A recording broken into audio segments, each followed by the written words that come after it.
विदेशी ब्राह्मणों की मातृभूमि यूरेशिया। ब्राह्मण विदेशी है, यह नए वैश्विक डीएनए अनुसंधान का अंतिम फैसला। लेखन तथा संपादन प्रोफेसर विलास खरात, डायरेक्टर डॉक्टर बाबा साहब आंबेडकर रिसर्च सेंटर, प्रकाशक डॉक्टर बाबा साहब आंबेडकर रिसर्च सेंटर, नई दिल्ली। समर्पण मूल निवासी राष्ट्रवाद के जनक, महान सिंधु सभ्यता के प्रवर्तक, पणि अर्थात नाग लोग तथा इन नाग लोगों के महान नेता, महापुरुष तथागत बुद्ध, सम्राट अशोक, फुले शाहू आंबेडकर और पुरातत्व तथा डीएनए अनुसंधान का निष्पक्षता से अध्ययन करने वाले अनुसंधानकर्ता sir Mortimer Wheeler, doctor Michael Bamshad और डेविड रिच, इन्हें समर्पित। प्रस्तावना: विदेशी ब्राह्मणों की मातृभूमि यूरेशिया। विदेशी ब्राह्मणों की मातृभूमि यूरेशिया। ब्राह्मण विदेशी हैं, यह नए वैश्विक डीएनए अनुसंधान का अंतिम फैसला। इस किताब की प्रस्तावना लिखने के लिए मुझे विलास खरात ने अनुरोध किया। लॉकडाउन की वजह से मैं घर में बैठा हूं, इसलिए मेरे पास लिखने के लिए समय है। इस बात को ध्यान में रखते हुए विलास खरात के अनुरोध को स्वीकार किया। डीएनए रिपोर्ट 2001 के पहले की स्थिति। डीएनए रिपोर्ट आने से पहले भारत में ब्राह्मण विदेशी हैं या नहीं हैं, यह विवाद उन्होंने ही निर्माण किया था, क्योंकि ब्राह्मण इतिहास विषय में, पुरातत्व में, इंडोलॉजी में, भाषा शास्त्र में बड़े पैमाने पर दखल रखते थे। इस वजह से इन विषयों में भ्रांतियां निर्माण करने में कामयाब होते रहे हैं और यह भ्रांतियां उन्होंने जानबूझकर निर्माण की हुई थी। यह भ्रांति निर्माण करना इसलिए जरूरी था कि अंग्रेजों को विदेशी घोषित करके अंग्रेजों को भारत छोड़ने के लिए मजबूर किया था और इसके लिए उन्होंने 1942 के भारत छोड़ो आंदोलन का सहारा लिया था। इसलिए उन्हें डर है कि जिस विदेशी होने के आधार पर हमने अंग्रेजों को भारत से भगाया था, उसी सिद्धांत के आधार पर हमें भी भारत से भगाया जा सकता है। इस डर की वजह से उन्होंने बड़े पैमाने पर भ्रांतियां फैलाई थी। इन भ्रांतियों से उन्हें काफी समय तक फायदा भी हुआ। फिर डीएनए रिपोर्ट आई। 2001 में माइकल बामशाद द्वारा डीएनए रिपोर्ट तैयार की गई। डीएनए प्रत्येक व्यक्ति के शरीर में होता है। इसके आधार पर हजारों साल पहले के आपके पुरखे कौन थे, इसका पता किया जा सकता है। माइकल बामशाद ने सारी दुनिया के लोगों का डीएनए इकट्ठा किया और ब्राह्मण, क्षत्रिय और वैश्यों का डीएनए सारी दुनिया से मिलाया तो पता चला कि ब्राह्मणों का डीएनए यूरेशिया के लोगों से मिलता है और इससे सिद्ध हुआ कि ब्राह्मण भारत के मूल निवासी नहीं है। वे लोग यूरेशिया में रहने वाले विदेशी लोग हैं। यूरेशिया भौगोलिक क्षेत्र के तौर पर काला सागर के पास बसा हुआ प्रदेश है और इस तरह से ब्राह्मण विदेशी है, यह सिद्ध हो गया। ब्राह्मणों पर परिणाम। इस रिपोर्ट का भारत में ब्राह्मणों पर बहुत गंभीर परिणाम हुआ। 2004 में एक गैर ब्राह्मण सरदार को, जिसका नाम मनमोहन सिंह था, उसको प्रधानमंत्री बनाया, जबकि प्रधानमंत्री के लिए सबसे ज्यादा योग्य व्यक्ति प्रणब मुखर्जी थे, मगर बंगाली ब्राह्मण थे। प्रधानमंत्री पद का कार्यभार पर्दे के पीछे से प्रणब मुखर्जी ही देख रहे थे, मगर दुनिया को दिखाने के लिए मनमोहन सिंह को सामने रखा गया था।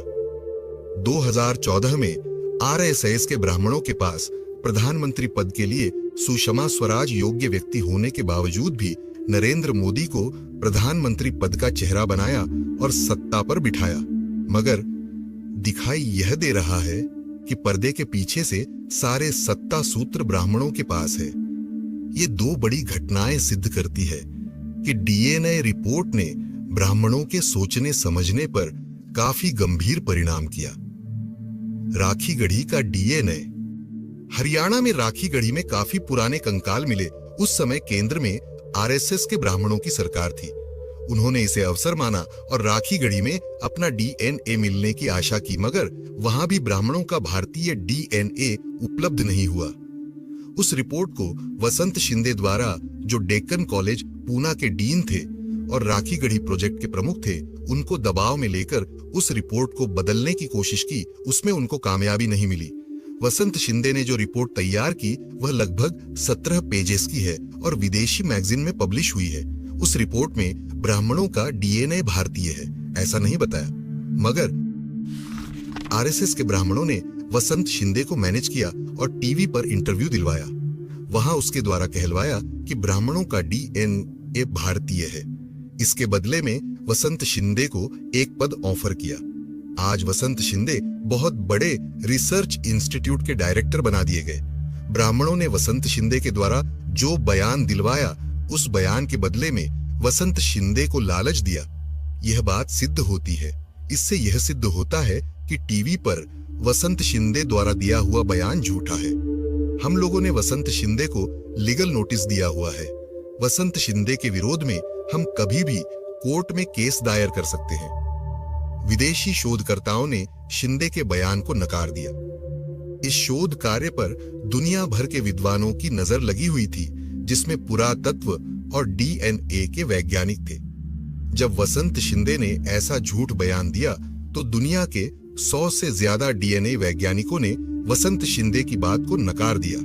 ब्राह्मणों के लिए यह बात बहुत धक्कादायक थी। ऐसी स्थिति में भारत में ब्राह्मणों की सामाजिक राजनीतिक स्थिति बड़े पैमाने पर डावाडोल हो सकती है, ऐसा खतरा ब्राह्मणों को महसूस हुआ।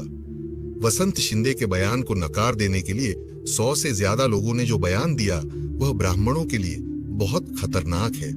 उनका कहना है कि यूरेशिया के जिन लोगों ने यूरोप में हिंसा का तांडव किया, उन्हीं लोगों ने भारत में भी हिंसा का तांडव किया। वहां की संस्कृति को, लोगों को हिंसा के द्वारा तहस नहस किया।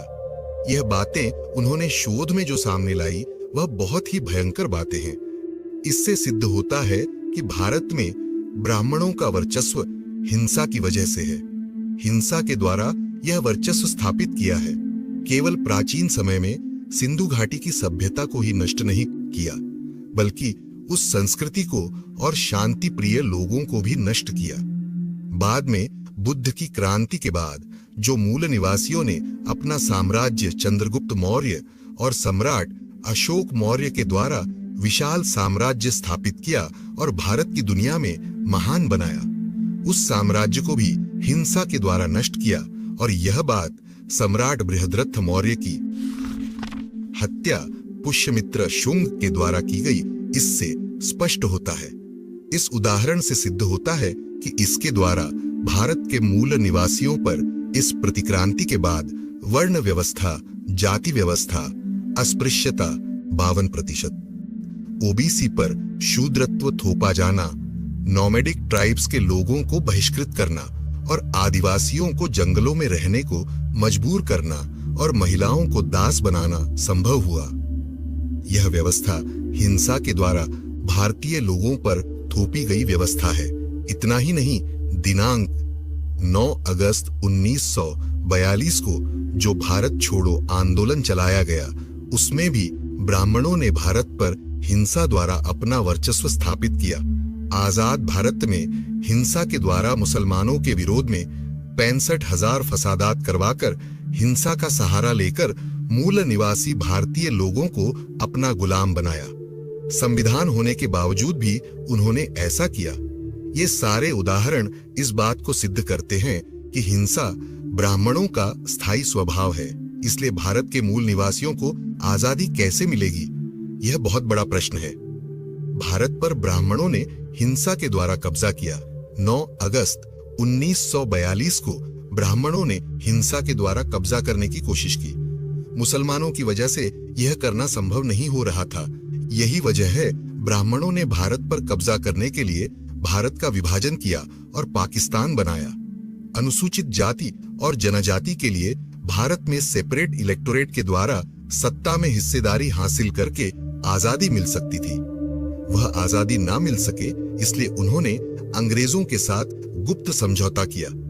इस गुप्त समझौते में बहुत सारी बातें हो सकती है। केवल एससी और एसटी को सेपरेट इलेक्टोरेट नकारना ही नहीं, बहुत सारे समझौते हो सकते हैं।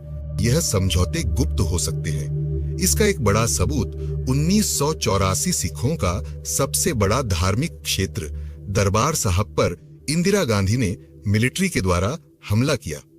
जब भारतीय मिलिट्री यह हमला कर रही थी, उसमें अंग्रेजों की मिलिट्री भी शामिल थी। भारतीयों को आजादी मिलने के 37 साल के बाद भी अंग्रेज ब्राह्मणों को भारत पर कब्जा बनाए रखने में मदद क्यों कर रहे थे? यह उदाहरण उस गुप्त सौदेबाजी को सिद्ध करता है। यह घटना भी हिंसा के द्वारा घटित घटना थी।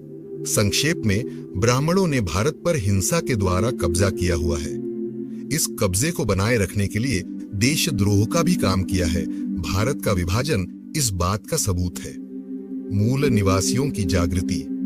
जैसे जैसे मूल निवासियों की जागृति बढ़ रही है और ब्राह्मणों का विदेशी होना केवल सिद्ध ही नहीं हो रहा है, बल्कि करोड़ों लोगों को मालूम भी हो रहा है कि ब्राह्मण हमें गुलाम बनाकर रखना चाहते हैं। इसीलिए भारत में ब्राह्मण विरोधी जागृति, संगठन और आंदोलन बढ़ रहे हैं। इनको उलझाने के लिए मूल निवासियों को एनपीआर, एनआरआईसी, सीसीए के आधार पर विदेशी साबित करने का षड्यंत्र किया जा रहा है। ब्राह्मणों के पास डीएनए के अनुसार विदेशी साबित होने की वजह से कोई उपाय नहीं मिल रहा है। विदेशी कहने वाले भारतीय लोगों के पास दस्तावेजी प्रमाण ना होने के आधार पर विदेशी साबित किया जा सकता है। ऐसा हो सकता है और इसके आधार पर देश तोड़ने की दोबारा कोशिश हो सकती है। इस परिस्थिति में मूल निवासियों को जल्द से जल्द जागृत होने की और अपनी आजादी हासिल करने की जरूरत है। दोबारा भारत के विभाजन को पूरी ताकत से रोकने की जरूरत है। उपरोक्त किताब पर और भी बहुत कुछ कहा जा सकता है, मगर अब इतना ही लिखना चाहता हूं। मुझे विलास खरात ने प्रस्तावना लिखने के लिए अनुरोध किया और अवसर दिया, इसलिए विलास खरात को धन्यवाद। वामन मेश्राम, राष्ट्रीय अध्यक्ष, बामसेफ, नई दिल्ली।